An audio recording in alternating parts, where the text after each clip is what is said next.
Bonjour à toutes et à tous et ravi de vous retrouver avec aujourd'hui une question essentielle que tous les épargnants se posent. Quel type de placement est le plus rentable ou le meilleur à long terme? Alors évidemment, quand on parle de long terme, ça veut dire de 8 à 10 ans d'investissement. C'est ce qui permet justement de prendre des risques, de limiter également les pertes potentielles. Donc il y a plusieurs placements bien entendu, mais j'en ai sélectionné 3 pour vous.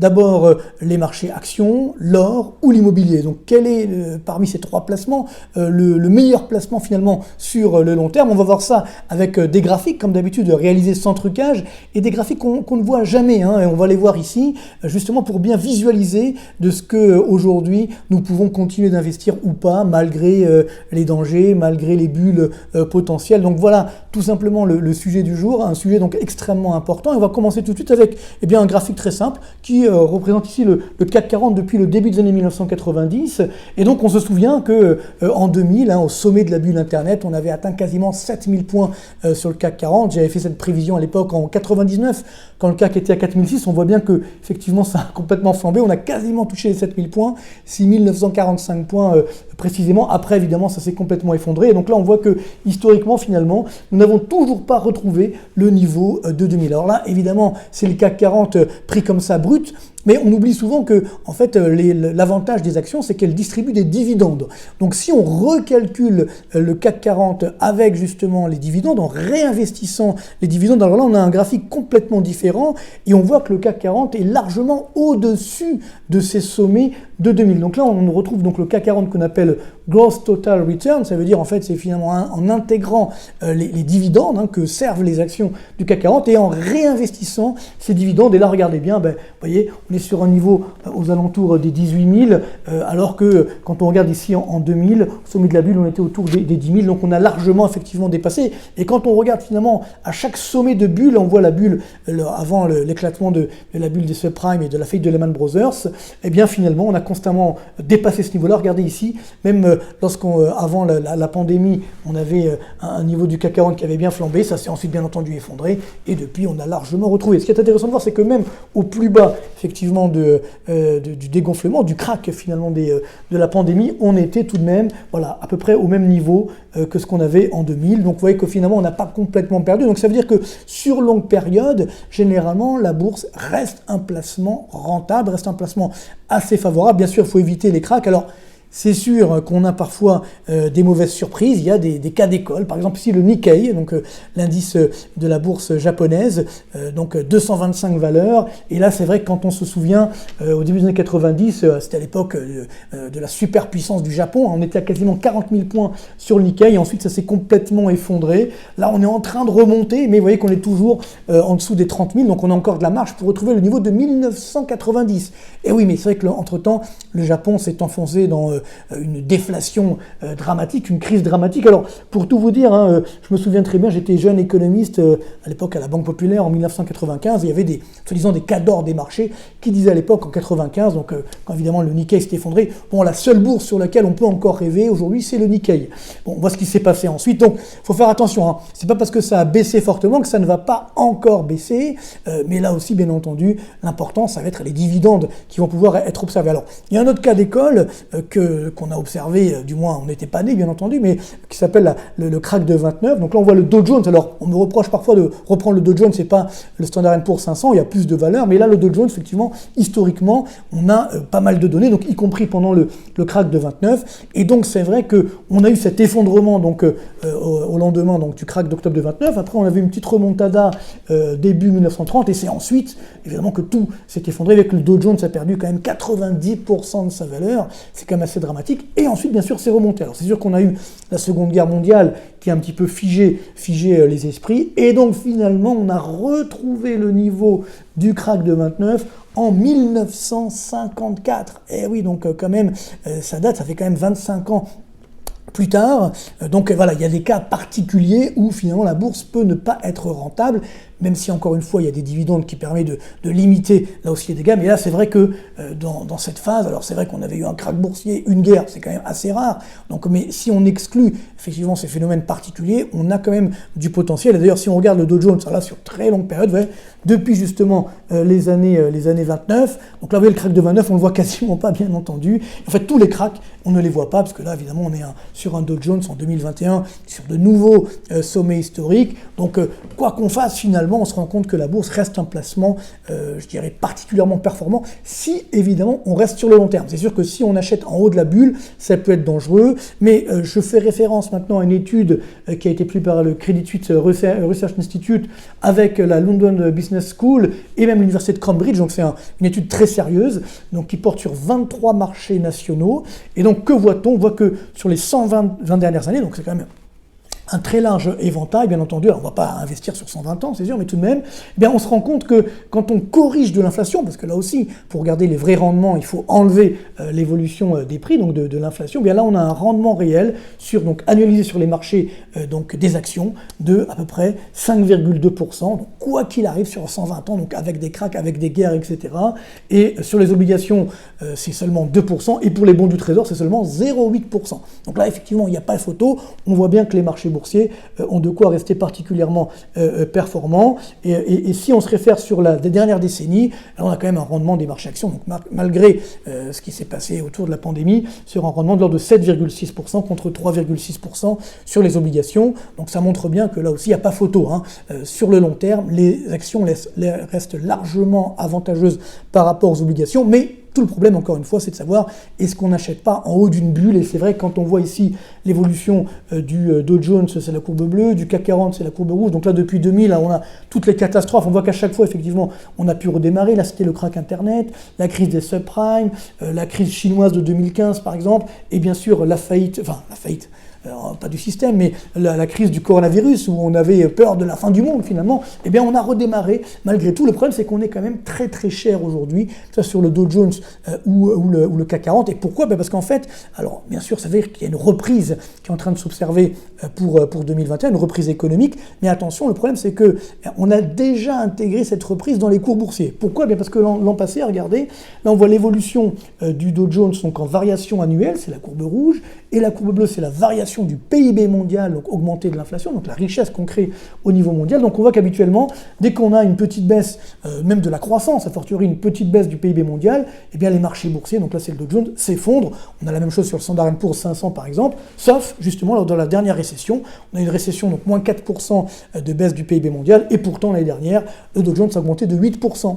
Donc c'est ce qui nous permet de comprendre qu'en fait finalement, comme le marché boursier n'a pas intégré la récession de 2020, eh bien, il est déjà finalement dans la reprise de 2021. Donc, ne rêvons pas, c'est vrai que la reprise de 2021 est plutôt une bonne nouvelle, bien entendu, mais elle ne va pas générer des miracles sur les marchés boursiers, d'autant qu'on a effectivement une bulle qui s'est reformée. Donc là, on voit l'évolution comparée du Dow Jones, c'est la courbe bleue, donc en baissant en 1997.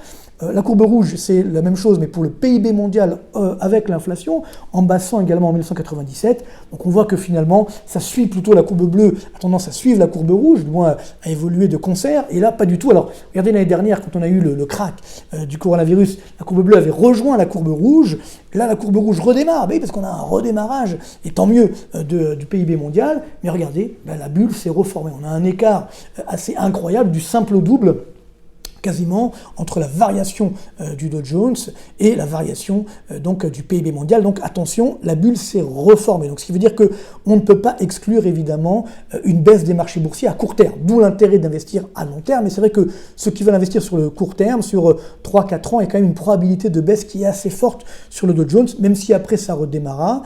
D'autant que nous sommes peut-être également à la fin de la bulle du numérique. On le voit ici, là on trouve le Nasdaq. Alors là il y a les deux dernières bulles, la bulle Internet, on voit que le Nasdaq avait augmenté, vous voyez, de plus de 1100%, c'était formidable. Après il a perdu plus de quasiment 80% de sa valeur.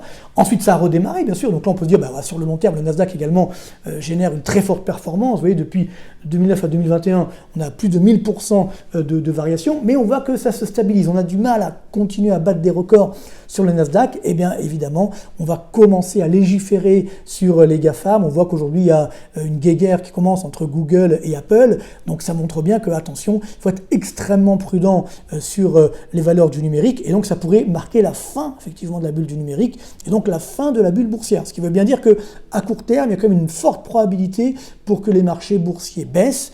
Encore une fois, sur 8-10 ans, on aura de quoi se refaire une santé, mais à court terme, on a quand même des difficultés. D'où l'intérêt de la deuxième valeur refuge sur le long terme, l'or, qui est vraiment la vraie valeur refuge. Alors voilà, on voit bien qu'on a eu le pic de la crise de 2008-2010, après au lendemain donc, de la fête de Lehman Brothers, on était monté à $1 900 en septembre 2011 pour l'once d'or.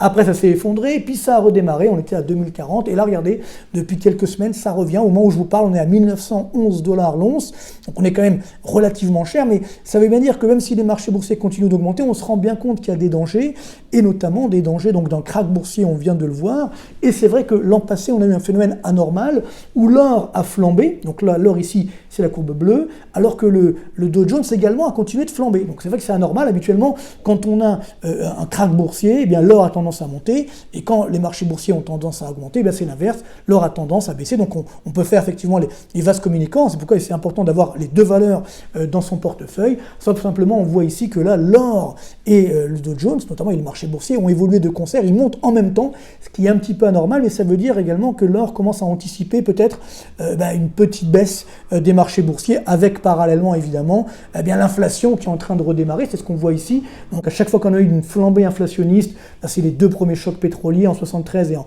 80, dans les années 80, début des années 80, et bien on a eu l'or qui a flambé à chaque fois, et l'inflation évidemment qui a flambé, et si on remonte ici en 2008, bon là c'était évidemment une protection contre la crise, et là de nouveau l'inflation américaine, 4,2%, elle sera bientôt à 4,6, peut-être même 6% d'inflation, et donc l'or a de quoi là aussi monter. Ce qui rappelle d'ailleurs que si on réfléchit, si on regarde l'or hors inflation, donc on recalcule, qu'on retraite l'or, c'est-à-dire que quand on avait une once d'or qui était montée en 1980, donc à $850 l'once, ça équivaut aujourd'hui à $2800 l'once. Donc avec, bon, c'était sur quelques jours, c'est vrai, mais tout de même, on n'y est pas encore. Bon, ce qu'il faut savoir, c'est qu'autour des $2000 l'once commence à devenir un petit peu cher, donc il faut peut-être un petit peu se calmer, mais il faut toujours en avoir dans le portefeuille de l'ordre de 15%. Alors justement, je fais référence à une étude que j'ai eu la chance de commenter il y a quelques semaines, donc qui a été réalisée par Nicolas Delourme, donc c'est un rapport d'investigation qui a été publié aux éditions de Jean de Portal. Alors je leur ai demandé l'autorisation pour en parler évidemment, et ils ont été très sympas, ils vous permettent même de consulter donc cette étude gratuitement. Alors voilà, vous avez ici l'URL, voilà, donc champ-de-portal.fr/invite/Marc Toiti, et vous aurez donc accès à cette étude gratuitement, donc pour bien vérifier que finalement l'or est un placement largement rentable sur le long terme. Sur le long terme, sur plus de 20 ans, on a 8% de rendement, c'est ce qu'on voit ici, regardez, 8,7% de rendement sur 20 ans, et parallèlement, même sur les dernières années, 9,7%, on comprend que là aussi c'est lié au fait qu'on a eu cette crise. Ce qui est intéressant de voir, c'est que sur longue période, à chaque fois qu'on investit sur 10 ans, on est quasiment sûr finalement de ne pas perdre d'argent en investissant sur l'or, même si effectivement on achète au plus haut. Donc ce qui peut aujourd'hui renforcer l'or en tant que valeur refuge, et donc nous permettre, je dirais, d'investir au moins 15% de notre portefeuille. Alors on met effectivement un peu d'actions, un petit peu d'or, l'or de 15%, parce que l'or aujourd'hui est un petit peu cher. Alors qu'est-ce qui reste? L'immobilier. Eh bien, sans vous surprendre, c'est vrai que souvent on me dit, oui mais vous parlez d'une baisse des cours de l'immobilier. Oui mais l'immobilier, ça reste néanmoins le meilleur placement de long terme, le meilleur placement de père de famille.